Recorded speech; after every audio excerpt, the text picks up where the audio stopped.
Greetings, Grammarpaloozians. I am here today with Doug Harper, the creator of Etymonline, the online etymology dictionary, one of my favorite resources, and I know a lot of you too love it. So we are excited to talk today. Doug, welcome to the Grammar Girl podcast.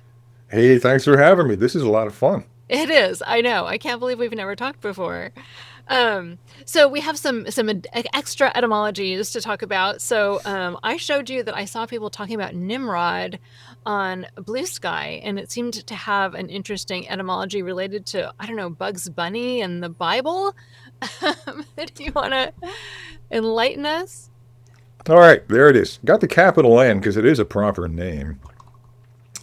There's two entries. Yeah, I didn't know that. Oh, Absquatulate. Oh, okay. So it's a character name. Yeah, that's right. I forgot about him. So anyhow, but the first people used it in the 18th century to mean a great hunter. You know, it was not really. I would say it was always with a sort of touch of jocular humor. All those biblical name references. This is a fairly obscure one. He's in Genesis, etc. So the phrase is "a mighty hunter before the Lord." You know, so when the guy came back from the field all covered with mud and didn't get a dead rabbit, much less a deer, they say, "How'd it go, Nimrod?" And there's actually a Middle English form of it, Nimrod, which is fun. Huh. No, look, he's the builder of the Tower of Babel? But not, that's a reputational thing. It's not in the Bible, apparently. So it's the name kicks around. I mean, Milton just emptied the Bible for Paradise Lost, like the phone book. He took it upside down and shook it till all the names fell out because he needed them all. So all these names are getting used in poetry and so forth. Now, the teen slang said, the one that interests people now, is basically it's in our wheelhouse right there, 1983. Oh, wow. By then, and I think it'll come up in teen movies. So how does a biblical name become teenage slang? That is the big question. The thinking is it's not going right from the Bible to a teen's mouth. It's going through the hunter sense. And there is, a suspect in the Bugs Bunny cartoons, because Elmer Fudd the inept hunter is a continuing character that everyone knows. And, I haven't actually, are there scripts of those? I mean, I watched a ton of them, and I'm pretty sure he does call him Nimrod at least once, but I don't think it's that common. But it might be. I'll have to go dig that out. Talia Felix is better at Hollywood scripts than I am. Maybe she can find it. So this is a guess. It's the best guess we got. It's not perfect. There's steps that are missing in the evidence. And I don't remember, I guess it could have been, but we can't, I wouldn't say for sure it is. Here's coincidence. Is it the same thing as this caused that? Mm-hmm. Yeah, I love that about my work too. On occasion, you're saying, well, gosh, I guess I'd have to go watch some Bugs Bunny cartoons to figure out the answer to this question. And, every Sorry, this is work. I'm working. Yeah, I'm working. I'm watching cartoons. I'm actually working. Yeah, sometimes I have to go listen to music or, some rap song I'm not familiar with to get some information about some word. And this is my job. And I learn so much every day when I do this. What are some other fun places you've had to go look at? Had to. Oh, well, some of the book titles. I have to write them out. Like in the 17th century, they would give a book a title that was half a page long. But, I know. We kept a list of them, and I've got to dig this out because I usually say pictures of the title pages and just throw them back and forth to the other editor. But my God, A Girl's Wanderings in Hungary. I think her name was Ellen Browning. This is 19th century, very obscure. She goes and travels the world, and she hates everything. She puts everything, and she's funny. I can't tell if it's the most brilliant parody ever. You hit things like that, and you think, this can't be real. And you do end up looking at Wikipedia and saying, did this really happen? But I have collected them. If you look at the Patreon, I post things there. Some of them are in the columns. But I've got to dig them all out and make a collection someday because the places you go down a rabbit hole and you never know where you. I'm looking at. We could do this whole column. I'm looking at the. Let me share again the shared the trending words list. I hated that when it came out. I was like, oh, this is crap. This is the clickbait. And now I love it because look at this. Look at these words. Each one of these is a huge rabbit hole. Yeah, bumper. I mean, bumper, the drinking bumper, and then it becomes anything large, and then the buffer of a car sense, originally in railways, and then you get into automobiles, and then you get into bumper to bumper in reference to traffic. They're talking about it as something that might happen in the future in 1901. Oh, wow. And by 1908, there's the real thing. This is one of the places you fall into. The language of the automobile. It happens. It comes up, 1890 to by about 1910, it's all set in place. We're calling them this, we're calling this that. But you can watch it evolve in real time because there's a lot of publications. It's the hot hobby if you're a tech guy back then making a car, and so there's a lot of bantering about what word do we use? Automobile, I think. But you can watch them work it out in print, and you can't do that in stages of history much before that. Yeah, here's you had motor car. Auto car. It could have been called any of these things, but we happened to land on, the horseless carriage. There's one of the major publications about what we call the automobile was called the horseless age, because they saw the new thing in terms of the past thing. That to me, that period is fascinating to watch that exact thing happen in real time. Yeah. That's the history side of me. That's not language. That's history. But the secret is I'm really a historian, not a linguist. I know. I get into the big history secret. Too. The history is so interesting, and bumper-to-bumper traffic is much older than I would have thought. Right. And go down with two more. Celsius. Ooh, that's like a good. I'm like, oh yes, good word. That is connected to Neanderthal in a way I'm going to let you figure out, or let your readers figure out. What's the connection between the word Celsius and the word Neanderthal? Oh, man. They go through this weird little obscure wormhole in language. Yeah, no, you share. And there's a lot of history in it. You share those top lookup lists on Patreon a lot, and I always love seeing them.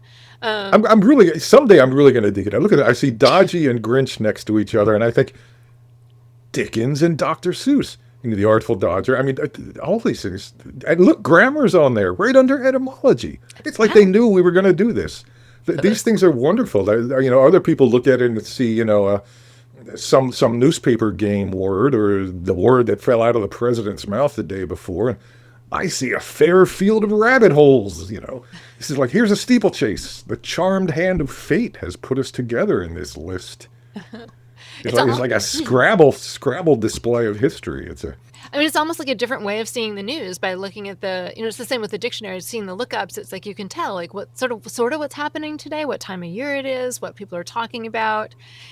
I imagine there are surprises. There's somewhere you probably just never figure out why people it's like something's in a crossword puzzle that day or something that you don't know about. Having been in the news for 45 years, I don't look at it anymore. That's a sausage factory I know too well. So this all surprises me. I get to look at this like an alien that fell down to the planet today. And that's much more fun. Eventually someone tells me, oh, that was in Wordle, or oh, that was, someone was talking about that or on this and that. It's like, oh, that's less interesting than thinking that the hand of fate put etymology and grammar on the page together today. I've had enough of empirical thinking. I haven't had enough. No one can have enough. I know how to put it aside and enjoy life sometimes. This is much more. The games are much more fun. Inventing what might be going on out there based on just this list. That's like historic reconstruction. All you get is the torn off left hand of a Sappho poem, but you've got that, and you can rebuild from that, and it's sometimes very interesting work. Yeah, this is more fun. Yeah, no, it's about enjoying life. It's like you did this on your own for a long time, starting in 2001. But you mentioned Talia a couple of times. You brought someone on to help you. Tell me a little bit about Talia. And did you bring her on to give yourself more time, or? Several things. Talia, when she's ready, will speak for herself. I will tell you, Talia is a ton of fun to work with, and word of warning, don't get into a cussing contest with Talia Felix. She can bring it from dimensions I didn't know existed. But she was doing the same kind of research on related topics. And for years she would feed me, look, I found this, here's this. And I realized her mind's working the same way mine is. She's doing this to teach herself the thing. And when I first started saying, let's look into this word, I had to be, she will eventually, we were talking about toast, the toast that, that you drink a toast and the toast that you cook. And we spent a lot of time digging into that. And at one point, she's just casually mentioned to me that she was making toast and putting it in certain beers and drinking it just to compare the different. And I'm like, I realize that's how she does it. I have to be careful not to tell her to research, heroin addiction or trepanning or self-trepanning or something. She's just an immersive researcher, which the mind is like mine. It knows a lot of the things that I know, and it's good at a lot of the things I'm not good at. So it was just a natural pairing. And I said, look, why don't we work together on this thing? And, we came with an arrangement, so it was all worthwhile. And she's also a good bit younger than me. This is important. You got to start thinking about this too. We should talk about this. What happens to these sites after us? I got to start thinking about that. And I now feel a lot more comfortable knowing that there's someone who can do the whole site now and can, I don't want it to die. I want it to stay alive. And she also contributes her own stuff. So that's an important part of it. But it's funny, the one thing I never asked is, do you have a degree in this? I just saw her work, and I said, this fits. And I know she's going to stick with it because, like me, every time you try and get away from it, you hit words again, and they send you right back to it. Yeah, So it's, it's good for this kind of mind. And you learn to look for this kind of mind if you have one. And it's fascinating because I was born, and possibly you were, before they diagnosed spectrum disorders. And I feel kind of lucky that I escaped all that. I got to be free range, and I got to do stuff like this rather than being told.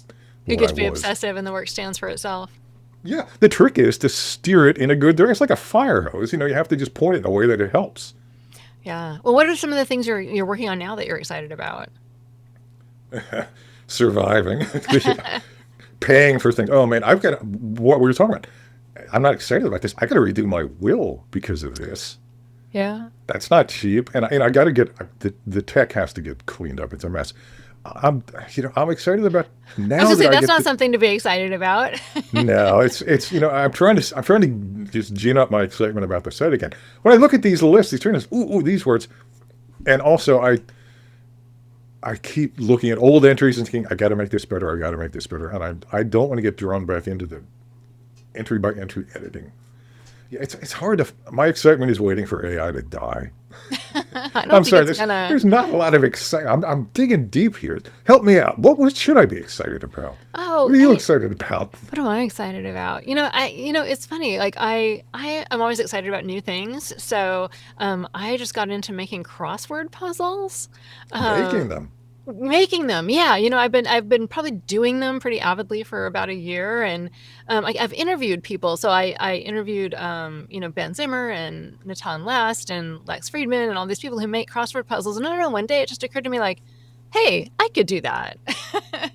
And so I've been playing around just with minis, and so I'm sending the mini crossword puzzle now every week to my patrons at Patreon. I just launched a Patreon.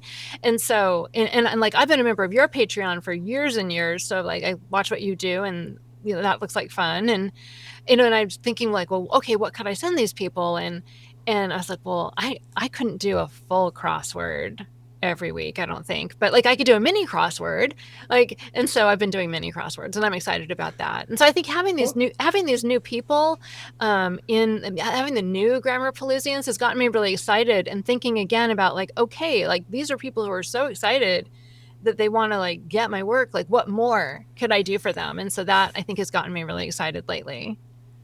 See, we're different. Let me ask you that. Do you think AI is going to do crossword puzzles? I mean, going to write them? Is that in its wheelhouse? I think it can help. I don't think it can do good ones, but it can. It can fill out the block and you write the clues kind of thing? Yeah, it can do that now, and Yeah. like there's a program that everyone uses called, oh, I forget what it's called now, but it's Cross Share or something like that. Oh, okay. And if you put in words, it'll pop up what words would fit in that space. So if you have, like the second letter's a C and the fourth letter's an A or whatever, it'll show you all the words that fit that. And that used to be in books. And you can get those books now for like $5 on eBay because no one wants them anymore because the computer program does it. And so I Right. don't know if that's AI or not, actually. I don't know. Yeah, I have that question too. At what point does regular computing end and AI begin? Because it's obviously a search is a sort of an AI thing. But Yeah. yeah, it's funny. Crossword puzzles. We're just come past the 100th anniversary of them, and again, that's a newspaper thing that exists only because of newspapers. It still exists. Newspapers don't. Well, they kind I of do. always They don't, basically. Nah, they're ghosts and zombies. Believe me, I know people on the inside still. Yeah. New York Times still exists. I mean, that's a lifestyle product. Your hometown paper, I'm afraid, is in the tank. But Yeah. that's And more I mean, things to be the New York excited Times about. site, that's like a game site with like news on the side. But that's what newspapers always were, right? They were comics That's and why they still exist. Right? They always you had the horoscope. The reason that horoscopes exist is because of the newspapers. They needed to lure that particular set of people. That was the beauty of the thing. They were watering holes of your town. Don't get me started on newspapers. You guys are going to have to live without them. But yeah, no, the crossword puzzle is why is it called a crossword puzzle? Why not something else? I mean, they worked all this out, and you can see it. This is the birth of it in newspapers. Things are. What's funny was you use AI. Talia sometimes uses it for photo generation, and I do too. If you try and make Victorian costumes, its sense of history, it has no sense of history. It only knows Hollywood history. It'll give you the Hollywood version of everything in history if you try and do real history. And it won't stop putting zippers on the Victorians. There were no zippers until what, 1912, 20, something like that. They didn't even have the word. And it'll put them on everybody. It puts them on George III. So, we got the as long, pirate story with like Johnny Depp and pirate. yeah, right. So it's hard to. I get excited about. I get excited about looking. I'm retired now. I get excited about having time to myself. Theoretically, Yeah. don't tell my wife I said that. There's a lot of chores I got to do. Well, I hope. I mean, I know you're going to keep going with Etymonline. I know you will. I know because I can't get away from it. Yeah. Well, I'm glad, and a lot of other people are glad too. So know that every time you open up your computer and dive into a new word, know that people are waiting for it. Yeah, I mean the challenge is: do I keep up with all the latest slang? No. My interest in the language stopped about 20 minutes ago, or 20 years. Take your pick. I have enough to do to keep the past alive in your head, which is what I'm really secretly trying to do. Keep alive your ability to communicate with these minds and ideas and things that got people through the crisis in the past and that built, for better or worse, the world we're living in now. You can't be afraid of it. You got to go there. You can't trust AI to show it to you. Yeah. Yeah, even if you use it to search, sometimes it can be great to search. It can get you to the sources faster, but you got to click through on the sources to see what they really say. And that's true of everything. I mean, I get a lot of grief for not having footnotes. Wikipedia has footnotes. Does anyone click them? I'll click them, and sometimes, a lot of times, they're not helpful at all. They're not going anywhere. I click them. Yeah. I always You check. got to click. Yeah. I Yeah. frankly don't even, I mean, and unless you're looking at, I mean, our rule is simple. It doesn't count unless you can see the scan of the full page in a scan of the full volume with the date on the front page of Wow. the book. Yeah, so the snippet views, nope, don't use them because they screw it up. It's all the amount of wrong in Google Books. That's the fun of it. You're in grave danger in there of slipping into one of Google's traps because AI doesn't think. It doesn't reason, and sometimes the best mistakes. I got a stack of these. The book is actually printed with the wrong date on the front. Wow. And when they were done in Roman numerals, that was easy to do. You just had an extra X in there. The guy's half drunk, the typesetter that day. How many X's in 19? And you get an extra one in there, and suddenly the book. But you can just tell by looking at, before you even read a word of it, you look at the printing, at the layout, at how close the type is or isn't. This isn't 1920. This is 1820. And then sure enough, it's in the text. But it's like, aha, so there's a trap. It's like you dodged a trap there. It's just like a game. It's like you go out and there are little obstacles and little challenges, and except even when you die, you get to start over. It's like a game. Wonderful. I hope you get to keep playing the game a lot longer. So how about your book recommendations? I thought you'd never ask. I think about this. I had to think about it. I'm going to show you some books. If you've read the kind of writing that I tend to do about Etymonline, these are writers who I love because they do it supremely well. They just sort of dissolve themselves into a time, a place, and sink down to the roots of its past and then bring it back up beautifully, or not beautifully, but appropriately. W.G. Sebald, he's died in the 90s and he was on the way up. A German author, but his English publications are just sumptuously beautiful. The Rings of Saturn is an excellent one. He just goes to a place and just, well, I'll let you find out. Is it a novel? It is.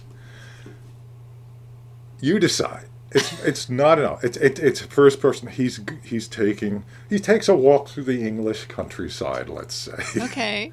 For his health, but along the way, there are characters and unforgettablenesses, and the past weaves together through all. It's a decayed and deteriorated part of England, and all the threads of the dead past, in this muddy carpet that he's walking across, he finds them and just lovingly sifts them.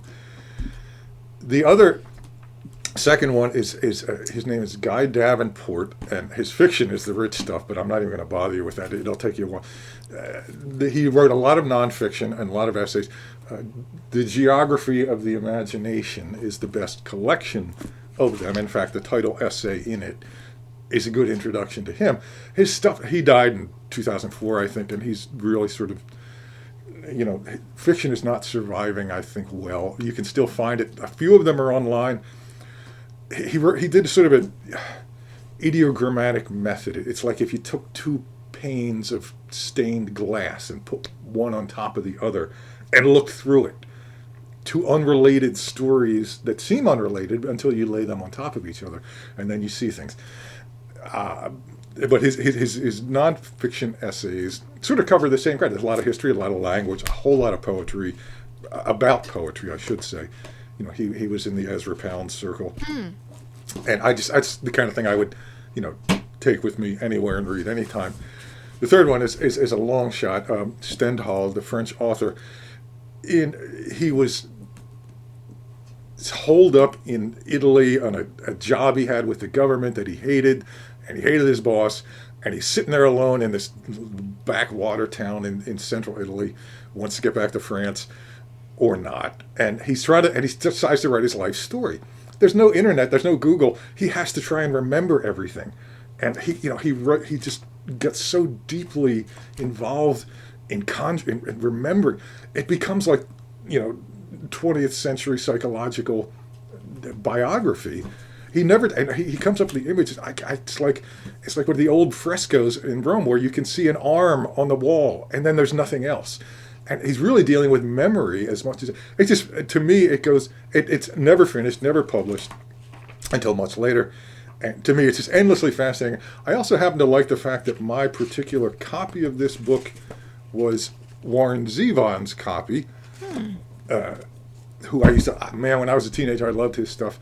He was quite a reader, and he after his untimely death of cancer, I think right around the time Davenport did, his widow sold off his library to help raise money bit by bit and to his fans. I was able to get this one. That's like one of the few books I'm actually proud of as a physical specimen. Wow. And I'm going to cheat a little, and for pure language people, yeah, for a really good, for me, dense but erudite introduction to the whole history of everything. It's called Philology, simply. Philology. James Turner. Philology, the Forgotten Origin of the Modern Humanities.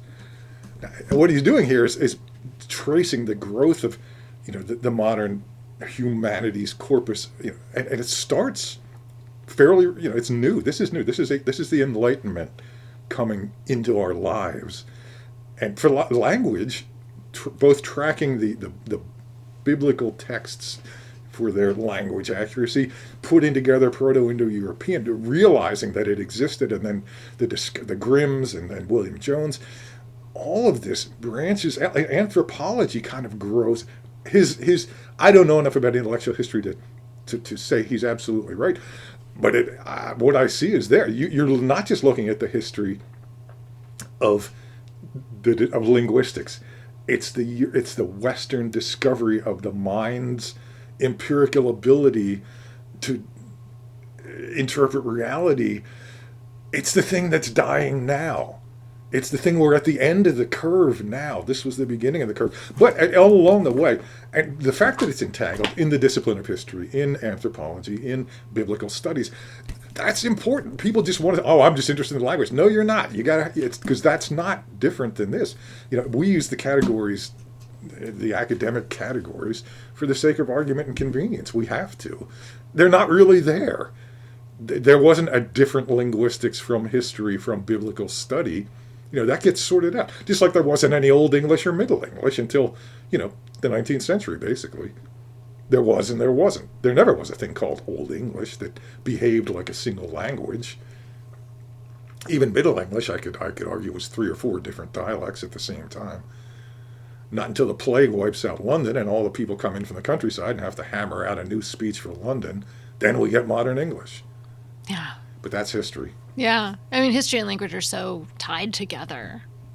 There's no one without the other. Yeah, you can't do English you without can't history. tell history without words. Yeah. Yeah. And what it wasn't written down, we don't know. It's not history. History is, by definition, what was written down until 1877 or whenever Edison starts recording us. Yeah. They talk about prehistory, but yeah. Well, that's a real thing. That's the asterisk. Yeah. Prehistory is not history. People blow through that stop sign all the time. Prehistory is not history. Proto-Indo-European is not a language. It's a reconstructed language. Probably not all of those words, those root words, were in use at the same time in the same place by all the same people. Yeah. But we need that. We need to put that claddism on the thing in order to have an intellectual discussion about it. I tell you, everyone read poetry, but I've given up on that. No one's going to do that. Read the old metrical poetry. Oh, it's glorious. It's glorious. And frankly, the poets shaped the language in the 16th, 17th century enormously. You don't appreciate that. Johnson's dictionary is mostly quotes from poets, really. If you count the dramatists who wrote in verse, there really wasn't a prose fiction in a large sense until the 18th century, which grew out of the epic poems, which started to get unwieldy. That's a really coarse description, but that was another thing that surprised me many years ago is how new novels are as a form. I mean, you had that kind of story. It was just in another place. The Arthurian, legend cycle, the Odyssey. I mean, today you wouldn't write a novel today. Dickens would have written it as a novel. Sir Walter Scott might have written it as a poem.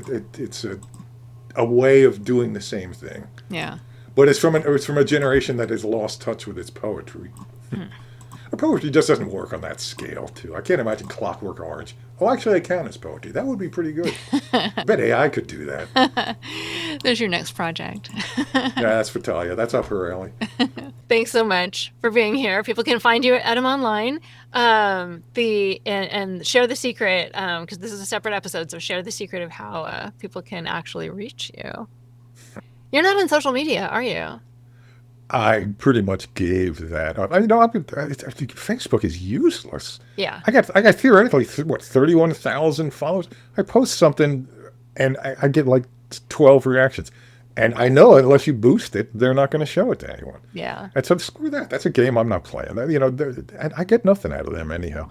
It's a rigged I'm going to make game. everyone go to Patreon, and I'm going to keep as much of it free as possible. I'm not going to play, I do like Blue Sky so far, but I realize I'm very much a wing audience there. So I can't say everything. I want a place I can talk like I talk to you. Yeah. I want to talk like this. And there's no use trying to dress up and do a little dance on social media. I'm no good at that. Look at me. I think you'd be great at it, actually. I'd be great as that sort of inverted persona, the dad who doesn't realize he's dad. I'm having a lot of fun making little jokes on dad jokes on, AI. I'm in my Garrison Keillor second act here, where he gets to say, screw the world. I'm just going to say what I feel like. Yeah. That's what I want to do. Yeah. You read his stuff lately? He's funny. He's back, and he's like not playing anyone's game. I'm an old guy. Here's what I got to say. But I think the fun is, because I have this weird mind that goes into these words, and again, the way I look at it, I've realized I'm less interesting as an explainer of etymology than as a weird head that's inside the hot air balloon of Etymonline, describing things from the inside instead of the outside. In my own particular idiom.